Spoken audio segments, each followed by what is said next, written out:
2 jours après le décès d'Élisabeth II, c'est une autre tête couronnée qui nous quittait.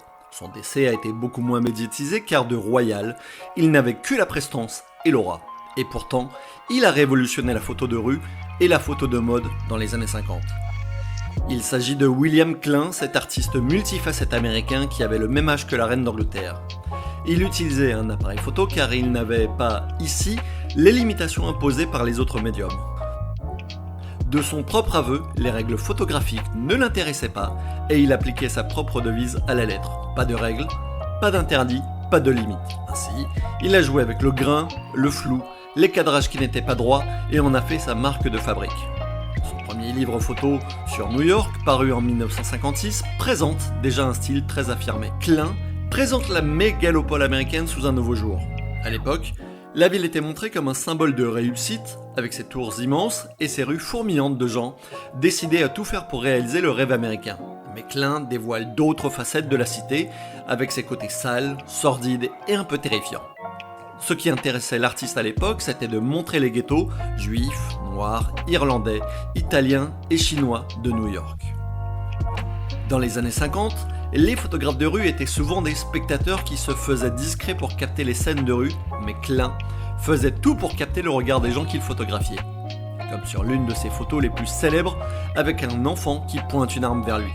D'après Alain Genestar, le directeur du magazine Polka, Klein disait toujours « Quand je photographie quelqu'un, je veux que cette personne me regarde, parce que le regard c'est tout ce qui définit un personnage.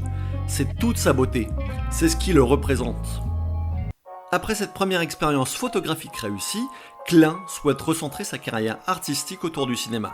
C'est comme cela qu'il est embauché en tant qu'assistant du réalisateur italien Federico Fellini. Il le rejoint à Rome pour le tournage des Nuits de Cabiria, mais comme le film prend du retard, il en profite pour faire des photos de la ville éternelle. Il en tirera un livre sobrement nommé Rome, sorti en 1959. Par la suite, et c'est ce qui forgera sa renommée internationale, Klein publiera plusieurs autres livres sur des villes célèbres comme Moscou, Tokyo ou encore Paris. William Klein a également révolutionné la photo de mode. En 1954, il devient photographe pour le magazine Vogue France, et là aussi, il bouscule les codes établis puisqu'il fait sortir les modèles dans la rue alors qu'ils étaient jusqu'alors cantonnés au studio photo.